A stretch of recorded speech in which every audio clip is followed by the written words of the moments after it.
I started wondering what my own time was actually worth after enough weekends disappeared into work that was supposed to come back later as time in lieu. It never really did, not because anyone sat me down and explicitly said no, the workload just kept moving. Later became a placeholder that never arrived. That experience changed the question I was asking about work. I stopped asking whether a role paid well on paper and started asking something harder. What does this job actually do to the long-term value of my time? Salary is a very incomplete answer. The real cost of work is not just time spent actively typing or sitting in meetings. It also includes the recovery time after intense cognitive effort, the background stress you carry into the rest of the day, and the opportunities you lose because your best attention has already been spent elsewhere. Unpaid overtime makes your life structurally less yours. One of the biggest mistakes I made for a long time was treating free time as if it only counted when it was monetized. The hours I was able to protect outside work were not dead hours. They were where I recovered enough to think clearly.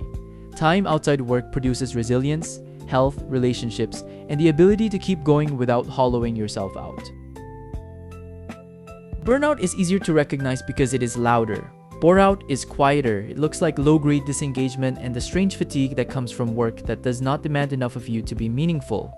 One burns through your energy, the other lets your career capital decay. The actual goal is the middle zone, enough challenge to stay sharp, enough slack to recover, enough autonomy to shape where your effort compounds.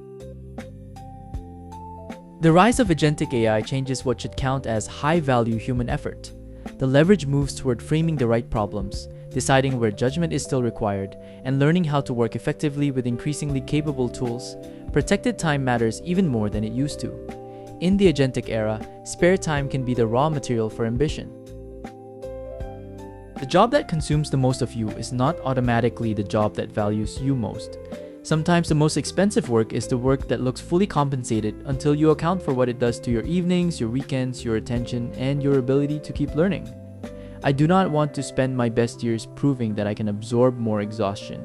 I want to protect enough autonomy to keep compounding.